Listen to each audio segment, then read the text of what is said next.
ask for Jill Snow. She's like, Sure. Can Jill do it? Okay, wave to the camera, everybody.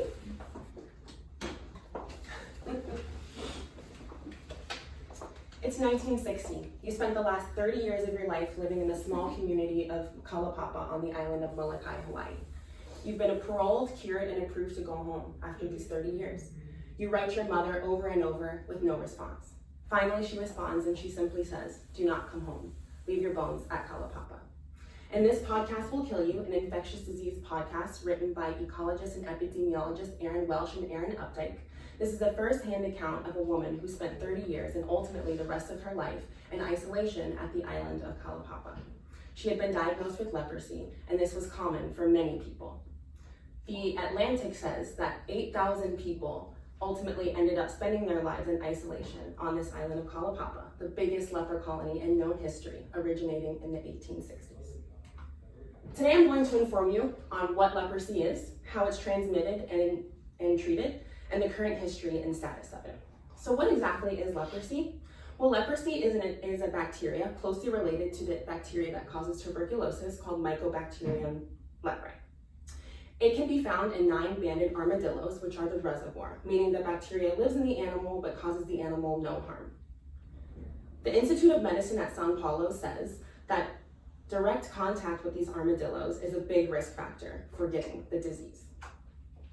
Mycobacterium leprae is extremely slow growing, and after coming in contact with the bacteria, it can take up to 20 years to show symptoms of infection.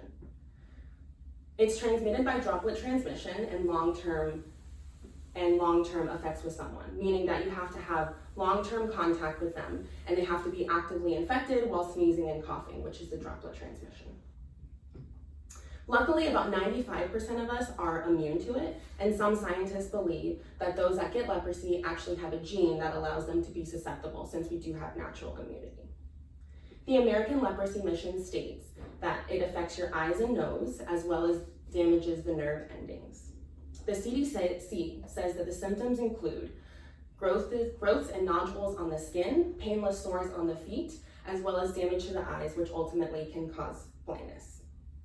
Because many didn't know what leprosy was, those with vitiligo or a decrease in the melanin in the skin and affected colors could actually be considered lepers and were sent to live in isolation, although they didn't have the disease at all. So now that we know what leprosy is, we can touch a little bit on the fascinating history of it. So leprosy can actually be found in the Bible and is said to have been around since about 4000 BC. The island of Kalapapa was founded in 1860, and lepers were living there from 1866 until 1969, when the mandatory isolation law was lifted. This meant that people were living there in complete isolation, were dropped off with no food, no water, no shelter, and no help from the main island. So Father Damien, a Belgian priest in 1873, actually felt pulled and felt guided to go to Kalapapa and help those rebuild their communities, give basic health care, and give spiritual guidance. Ultimately, about 15 years later, Father Damien did die of leprosy as well. The US was not immune to leprosy either, and in 1894, the Louisiana Leper Home was created. This is where lepers were sent from all over the country to live, and lepers were not treated as regular human beings.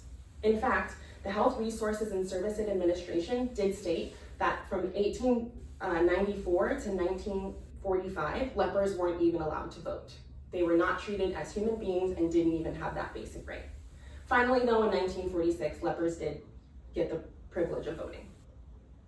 In 1970, we finally had an awesome moment where drug trials showed treatment for leprosy.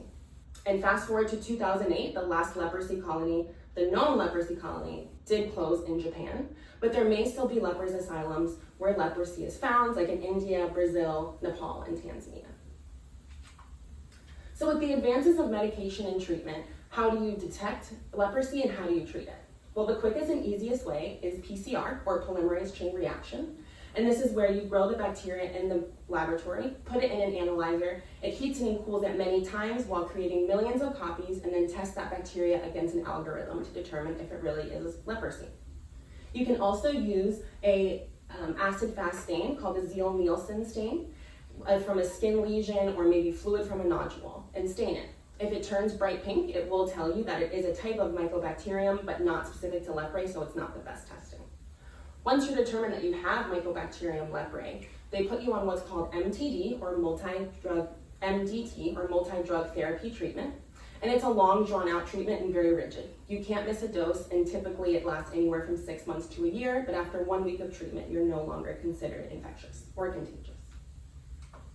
So with all that you've learned today and the advances of medicine, you're very lucky because you can know that if you do, by chance, get infected with leprosy, you have a great chance for remission and being treated.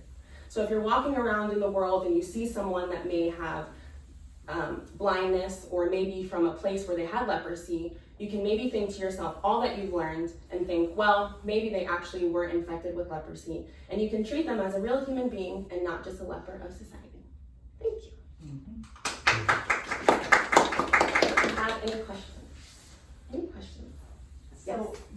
So armadillos, are they handled quite frequently? I mean, how did they associate that? Do you know from the research? Yeah, so I think over time, just with exposure to armadillos and those people were constantly getting infected, they made the correlation that it did indeed come from armadillos. So is that why we see them on the road? Probably so. Dead. Yeah. Yes. So are there any other animals that are main carriers for it? There are not any known other animals, just armadillos are the reservoir. Do those armadillos live in Florida? They are everywhere. Yeah, they've been found to be everywhere. Not all of them are tested, but there have been studies where they test a certain number, 150, and a large number of them have that bacteria. Does leprosy only affect humans? That's a good question. All of my studies have shown that it does. And it is considered zoonotic, meaning that bacteria can be passed from animals to people. I'm not sure if they've done studies on other animals, but yes. What was that term again? Zoonotic? Yes, so zoonotic means that it can be passed from animals to people. I like that. Just the term One last itself. question. Zoonotic. If somebody is diagnosed with leprosy, is it a public health risk and people know about it? Or is it a private, confidential thing with your doctor? Yeah, so my experience is working in the field and working with different mycobacteriums. Once there's a certain number that are detected, they do actually have to make it a public health notice, and they put doctors and people on notice so that they know it's going around. Would they put you in isolation until they figured out? Yes, yeah. If you're showing symptoms of something like Mycobacterium leprae, they would put you in isolation until they figure out what exactly is causing it. Do we have any of that around here? None that we know of. That's a political answer. Yeah. Okay. Okay, great. Is there Thanks, any guys. vaccines? So that's a good one. So there are no vaccines right now, but the American Leprosy Mission makes it their mission to find treatments and ultimately vaccines to eradicate the disease. Okay, thanks. Okay.